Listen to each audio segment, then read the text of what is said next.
the beauty of Ravinia is that there's something for everybody. So literally, you could come every single night during the week and get something totally different musically every single time when you come. Welcome to another edition of Backstage Chicago. I'm Lisa Fielding with WBBM News Radio, and today we are in beautiful Highland Park at the historic Ravinia Festival, and we're talking everything that's going to be happening this summer. We're going to be talking about the history of Ravinia and all the exciting things that have been kind of in the works for the last few years. And joining me today is Ravinia President and CEO Jeff Haydon. Hi, Jeff. Thank you so much for having me on the show. Great to be here. So, for people who grew up in Illinois, even in northern Illinois, Wisconsin, they've known about Ravinia for probably their entire lives. You guys have really welcomed generations of families to this music festival. And am I right in saying that it's one of the largest or the oldest outside music festival in North America? It's the oldest music festival in North America. As you said, we've been welcoming families here for generations. It started off as a vision from railroad executives, finding a fun place for people to be able to buy tickets and go to on the weekends. When that went defunct, the community rallied and ended up buying the property and turning it into what is today Ravinia Festival Park. And so we welcome everybody here.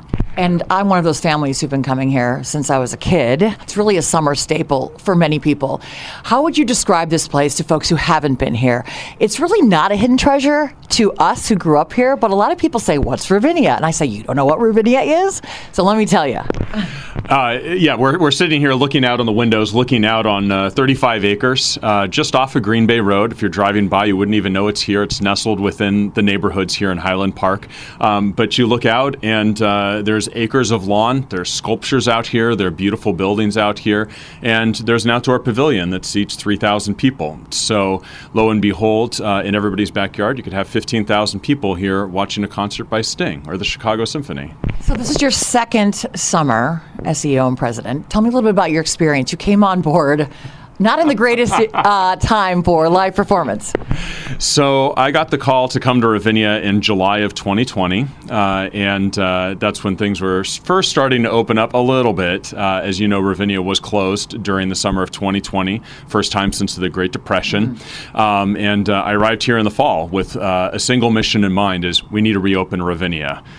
Music and shared inspiration is an essential part of life. And so that was our mission on the staff when I arrived. And we worked really closely with Northwestern Medicine and all the different regulators around to find the safest way to open up. And last summer, we ended up producing a season 3 months long. Over 250,000 people ended up coming, and we had the full range of programming, everything from John Legend to the Chicago Symphony Orchestra last year. So you're an East Coast guy. Actually, I'm from California. I moved out here from New York. I actually ran a music festival in New York for about 8 years before that, but grew up in sunny California. But my wife is from Chicago. We were married here, and I know all about putting your chair out in your parking space in Lincoln Park after a snowstorm. Yes, love it. The dibs, right? So East Coast, West Coast, you've had both kind of experiences. Coming on board to such an historic place who's been around for so long, what was it like for you to kind of come on board as the newbie and realize really what this place means to the folks in this area? It's really humbling walking through these gates. I first came here actually on a date with my now wife, who wanted to impress me with all things Chicago. We sat out on the lawn listening to Diana Krall open for Tony Bennett. So that was back in the day, and then we saw the Chicago Symphony Orchestra after that. Actually, my predecessor has been a longtime mentor, Wells Kaufman, and so to actually step in his shoes is very humbling. What he did here was extraordinary and just really opening up the repertoire, and so for him we can thank having just such a broad range of acts and also the beautiful park, how it's developed. Let's talk about the CSO as well. That's a huge part of what Ravinia is, and I'm talking about the Chicago Symphony Orchestra. So the Chicago Symphony Orchestra, this will be their 86th summer in residence, although they've been coming here much longer. I had the opportunity to work at the Chicago Symphony Orchestra over 20 years ago, and so I know many of the musicians and know many of the staff members there. So they were my first call when I came here in the summer of 2020, saying, I'd love to have you back and have this be the first place that you perform again. And so they did that this last summer. We're working with them again this summer, have a full program. Last year we were limited limited in the number of musicians we could have on stage. This year we're not. And so we're looking forward to having full orchestra, full chorus, and lots of great programming, which I'm happy to talk about. We're going to put that off till the very end so people can listen to the entire podcast before we unveil the new 2022 season. And we're doing that in cooperation with you guys as well, so we appreciate that. So when the pandemic happened, you were closed, then it was 2021. You came up with some ways to spread everyone out, and honestly, for the diehards to come here early to fight for that perfect space on the lawn, you guys came up with an ingenious way, in my opinion, to get that space and pay a little bit more, but it's worth the convenience, I think so. Will you be continuing the reserved space on the lawn concept? Yes. So not everything with the pandemic was bad, although we wish we didn't have to go through it. We found some silver linings, and as you said, people loved having a pre-reserved space on the south lawn with a dedicated screen so you could see what was going on the stage. So that will come back as a premium reserved lawn area. It will be a little bit smaller this year so we could make it financially more viable, and we anticipate selling those out for every concert. Now, how did that work? I know you went online and you could see a map, right? And they were how you had seats for 2, 4, and 6, I think, spaces, and they were by number or something like that. Exactly. So you could actually pick your spot, just like you're picking a seat on the lawn. You can pick your square on the lawn. It's numbered, and we even had food service delivery available. You could pre-order seats and tables to be set up, and you can have the full Ravinia experience waiting for you right there on the lawn. Anything else new this year that we need to know about as far as reserving before we unveil the actual musical lineup? Tell me a little bit about anything that we might need to know as patrons coming in this year. Sure. So a number of different things that are exciting. So last year as well, we debuted a new relationship with Metra. So if you buy a concert ticket to Ravinia, on that date, you get a free train ride to and from Ravinia on the UP line. So those gas prices don't need to affect you. And in effect, every single train station along the Union Pacific North line is a free parking lot for you. So definitely take advantage of that. There will be more trains running to and from Ravinia, so it's a great way to be able to come. We will have a full food options again this year, so feel free to come and get all of your food at Ravinia this year if you'd like. We also debuted a carousel stage to the North Lawn last year, and we'll continue doing that this year. We'll have a variety of different kinds of performances, both the standalone and before concerts, including some dancing, so you'll have fun with that. And then the other thing that was really fun last year that we debuted was the Music Box, Ravinia's Music Box, and this was set to open in the summer of 19, was delayed until the fall, and then of course the pandemic hit. This is a great 30-minute experience that's open to everybody once they get into the park for a pavilion concert.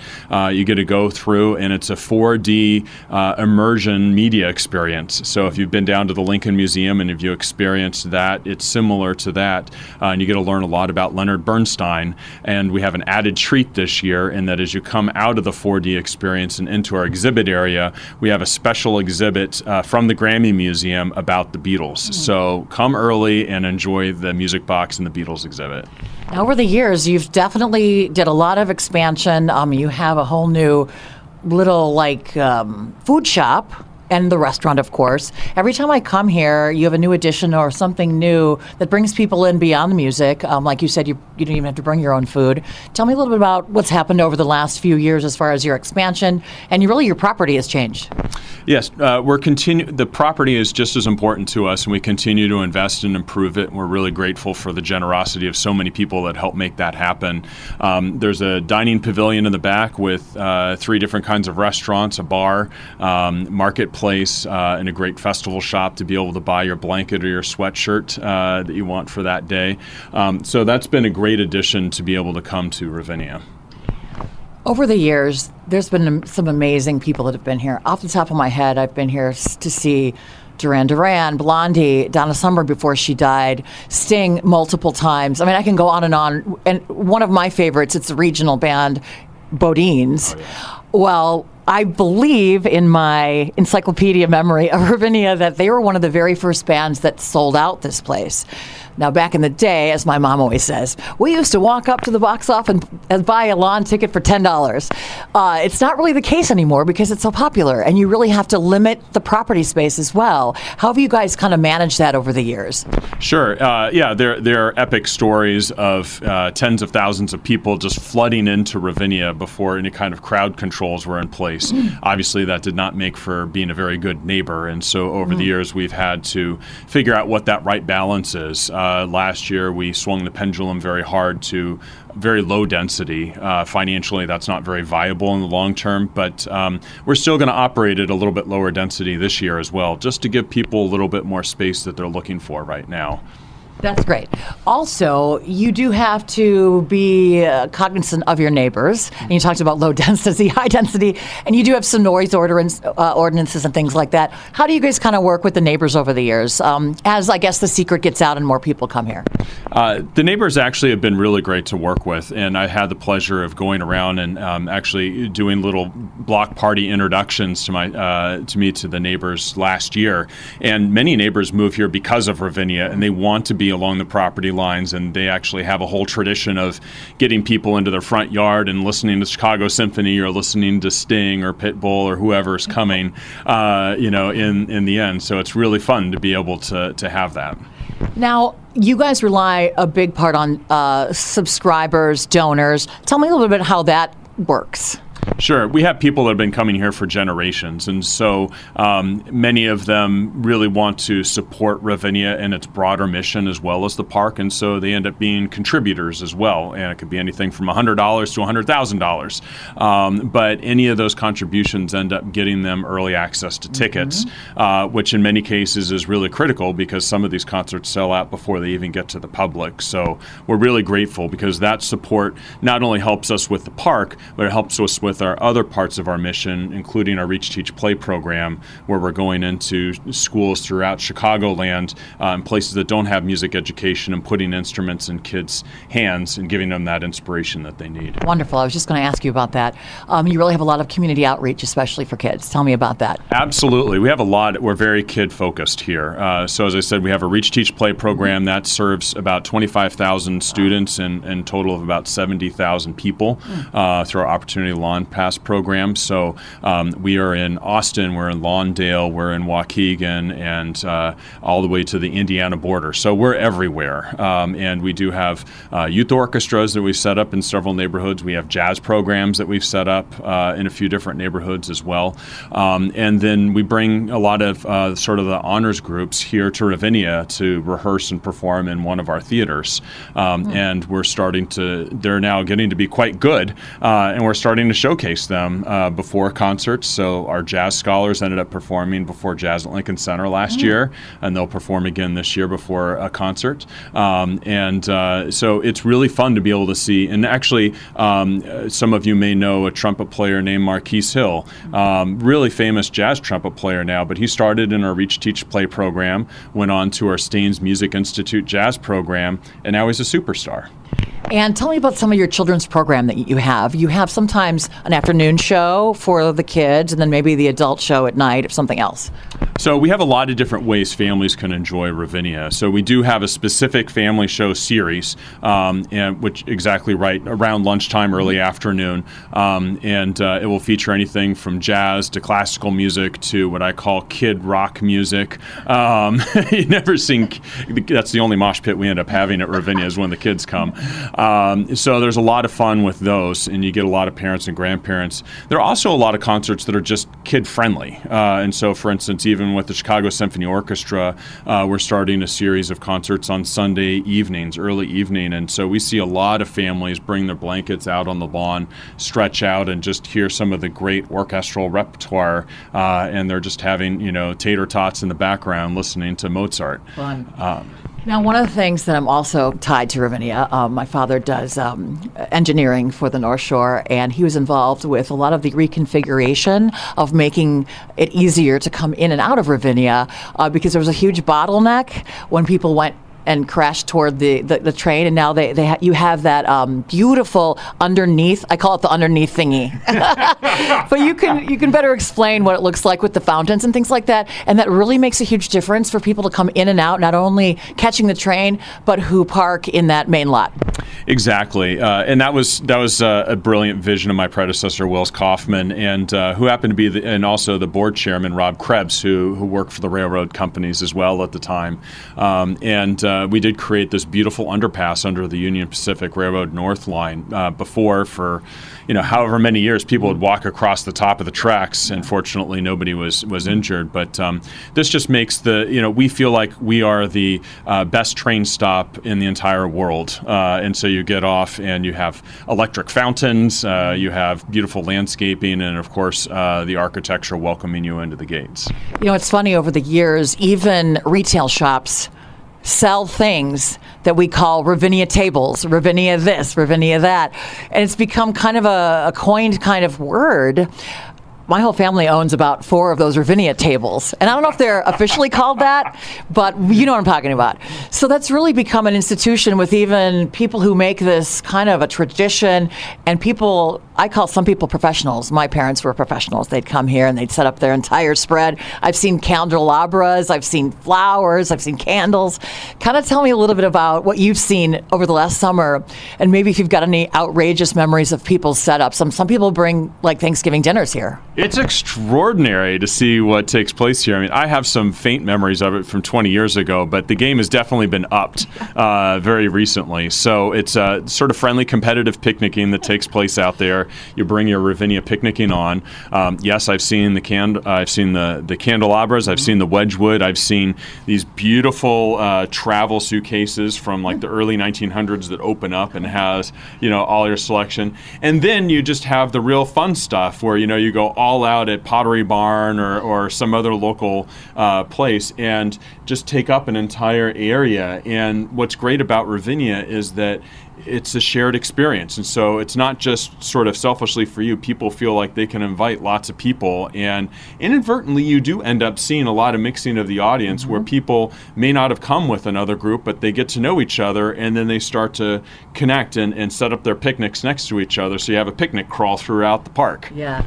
And so there's a lot of corporate events as well. And you guys provide, if you don't want to lug in all that stuff, the tables, the chairs, the food, the coolers, you can set up everything here for a corporation or a birthday party or anything.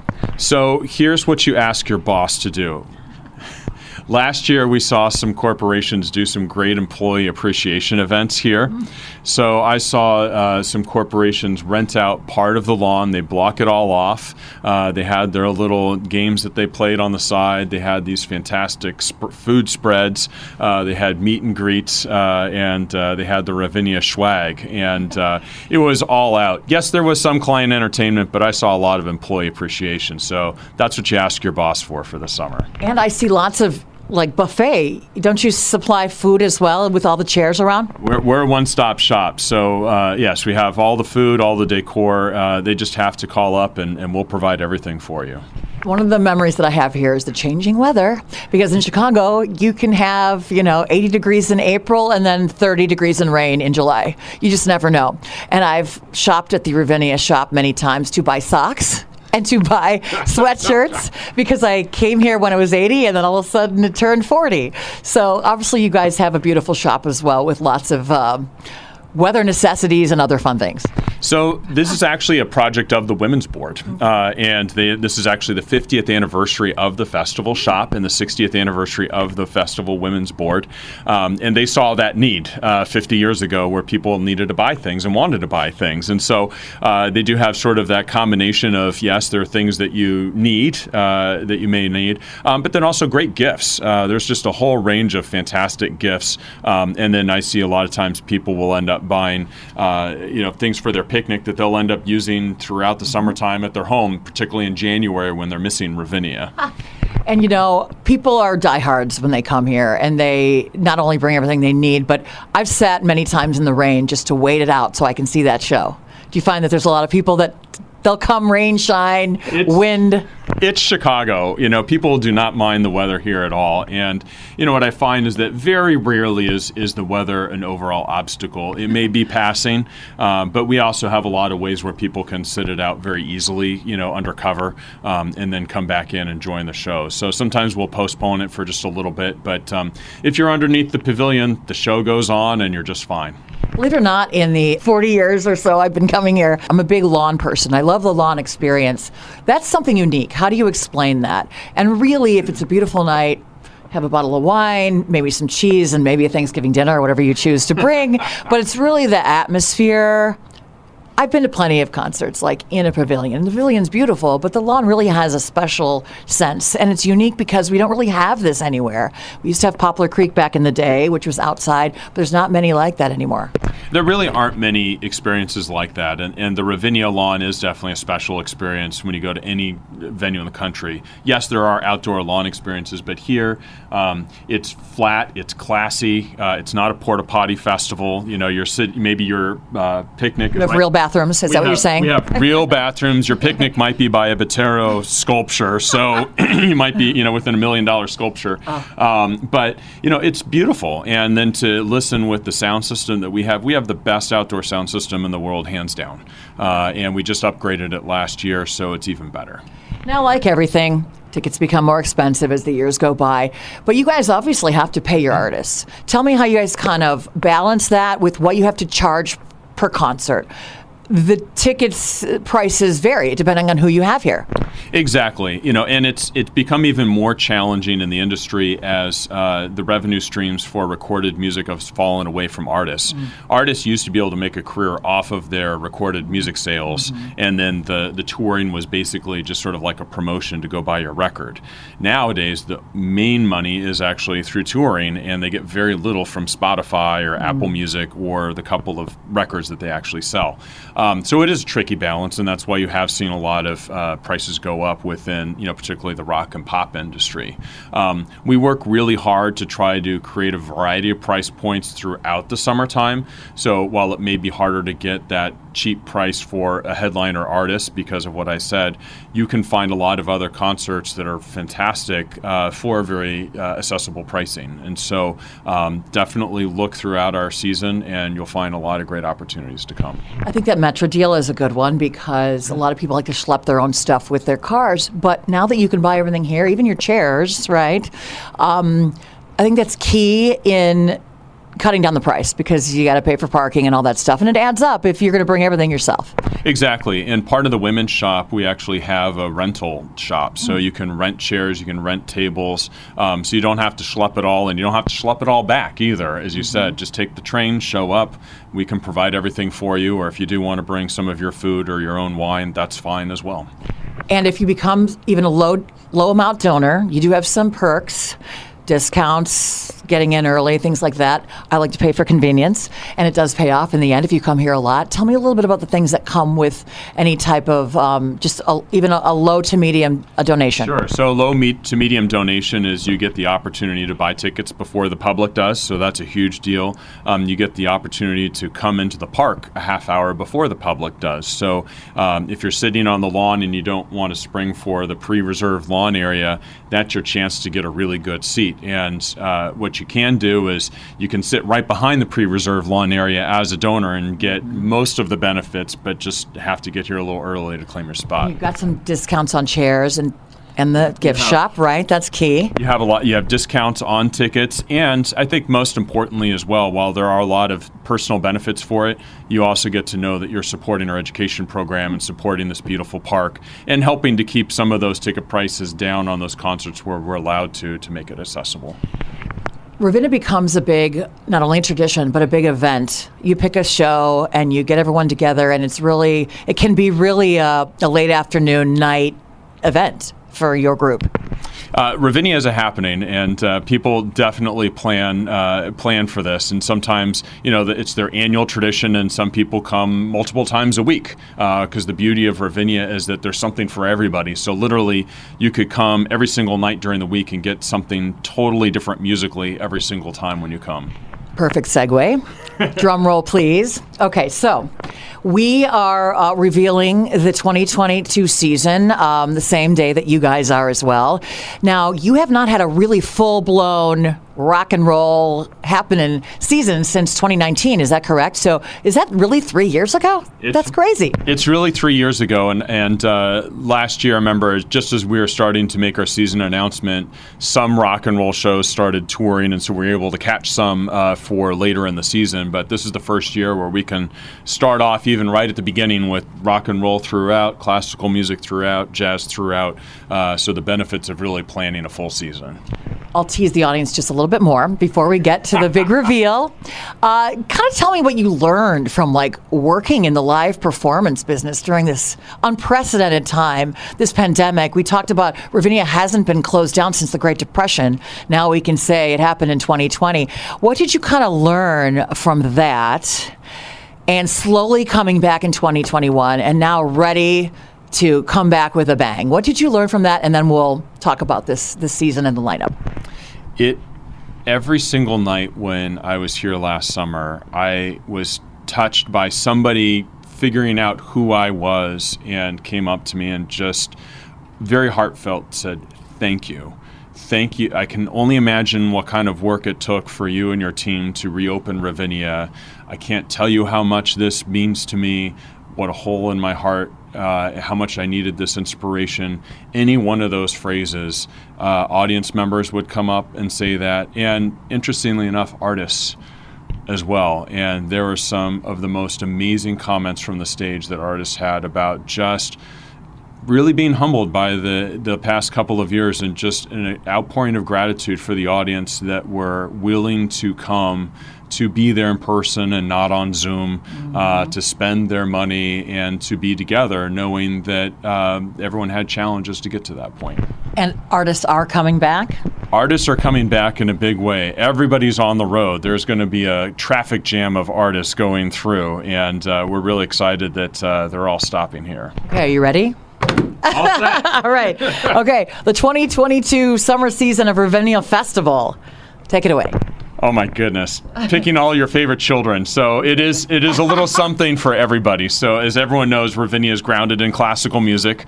So we have the Chicago Symphony Orchestra returning for their 86th season in residence. Maren Alsop is our chief conductor. She's returning with an extended contract. We have a big opening night for the Chicago Symphony planned with Stuart Goodyear playing piano. Saturday, Marcus Roberts playing a jazz trio with the orchestra. And then Sunday, we have that orchestra program that'll be great for families, featuring all music of nature with visuals as well. So that's just a little taste there. We have a lot of Broadway that's coming here as well. Ooh. So we have music of Leonard Bernstein and Gershwin.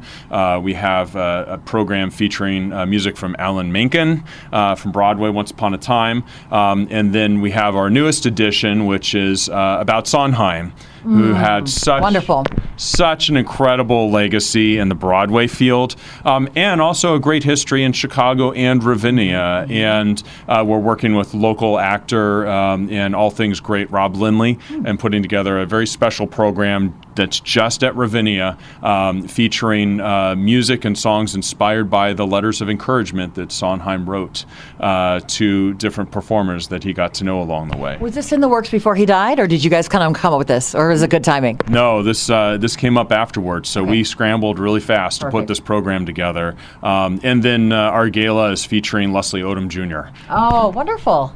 How can you top that? But you can. We can top that. Keep going. But wait, there's more. Another great Chicago artist is Ramsey Lewis. So we're thrilled to be doing a tribute to Ramsey. We're working with his son, Bobby. We're working with our stellar graduate, Marcus Hill, and newest Chicago resident, Kurt Elling, to put together a fantastic concert on Father's Day, June 19th. And thrilled to be able to do that with a lot of other jazz coming throughout the season as well. And last but not least, there's more? Oh, yes, there is more. Yes. Let's see. Should I say that Sting is coming? Wait, what? Sting is coming. Pitbull is coming. Pitbull? Common is coming. We have Sheryl Crow coming. We have Little Big Town coming. I think maybe Stevie Nicks might drop by for 2 nights as well, if you don't mind. Just Really? such I'm an in shock. incredible lineup of artists this summer. John Fogerty, the Black Crows, Poi Dog Pondering. You have Jackson Brown, who was one of the first people to blow through the capacity limits at Ravinia back in the day. Okay. And so still coming. Steve Miller Band, Culture Club, Yacht Rock, Diana Ross. We're really excited to have Erykah Badu come. And we're really excited as well to have a new partnership program with Joe Shanahan and Metro Smart Bar celebrating 4 years and 40 years, and that's going to be in the Carousel doing a lot of EDM and DJing that night. We are going to be celebrating their anniversary, so Great. Absolutely. Michael Franti, I see. What else here? We have, one of my favorites is Chris Isaac. Chris Isaac, you've got Emmylou Harris, Mary Chapin Carpenter, Esperanza Spalding, fantastic jazz pop artist. We also have Trombone Shorty. If you don't know Trombone Shorty, check out Trombone Shorty. Think New Orleans jazz and funk meets pop. He toured with Red Hot Chili Peppers and a lot of other pop groups back in the day. How do you guys determine? I mean, obviously you have to have a wide variety and taste for everyone, and you certainly have that here. But how do you determine, it's like you said, it's like picking your favorite kid. It is. And you're just, if you can't see, he has a big wide smile on his face talking about this. And I do too, because when I first saw this, I went, oh my goodness, that's even better than the other one. It's the most enjoyable, fun, terrifying activity that you'll ever do, because all eyes are on you when you release the season. And as much as I would like to say that we have 100% control over everybody that we can pick, there's the reality of scheduling and touring and everything else. And so as great as this schedule is, there are things that that have shifted around over time. And what's really fun is to ride that roller coaster. You know exactly what you want when you go into the season picking different artists, and you have all these conversations. Of course, the relationships you build up, like for instance, Bonnie Raitt wanted to come back on tour, and she told her agent the first place she wanted to perform was Ravinia, and get me into Ravinia. And so we got that call early on, and we started building a lot of things around it. Stevie Nicks, same thing. Hadn't performed in a couple years. Loved her debut a few years ago at Ravinia, and wanted to be sure to come back. And so, as you develop these relationships with the artists, Sting is another one, loves coming here and wanted to make sure that any tour was built around Ravinia. Wow. That makes your job a little easier, right? When people want to come here? Except when they all want to come on the same day. That would be true. That's true. Everyone can't have their pick of their dates, right? Now, you also have dance as well for folks who like that. We do have dance, and we're thrilled to have Ruth Page back. And we're also thrilled to welcome Hubbard Street Dance at Ravinia. It's been a long, long time. And we had a lot of success with the Joffrey coming last year. And they'll be, and Hubbard Street will be bringing some live music as well. So make sure to come for that. Okay, so when this podcast runs, tickets will be going on sale when? You're going to be releasing your this lineup, which we just did. It'll also be online as well. So how does everyone get to be a part of this great, fun season? So go on our website, ravinia.org, salivate over the incredible lineup that you see, start crossing off your calendar of all the nights you're going to be here. Make a contribution in any level that you're comfortable with. Support our Reach, Teach, Play, and gain early access to our tickets. And next week, you'll start to get those benefits depending on your ticket level. So you'll get access to tickets as soon as in April. And for those that are not donors, they have access starting May 4th. Summer is not summer in Chicago without a night at Ravinia, and we look forward to seeing you here early and often. Great. Thank you so much, Ravinia President and CEO Jeff Haydon. Congratulations, and we look forward to listening to the music under the stars here at Ravinia Festival. Oh, thanks so much for having me on. Coming up next week on Backstage Chicago, you could find it in cabarets and clubs in the late 1800s until the 1950s. Part comedy, part performance art, part striptease. But burlesque has made a big comeback in the last decade, especially in Chicago. We'll get an inside look at how the industry is growing. Talk to the artists who say it's all about storytelling and body positivity, and how burlesque is finding its place in Chicago's cultural landscape. Listen to the Odyssey app, Apple Podcasts, or wherever you get your podcasts.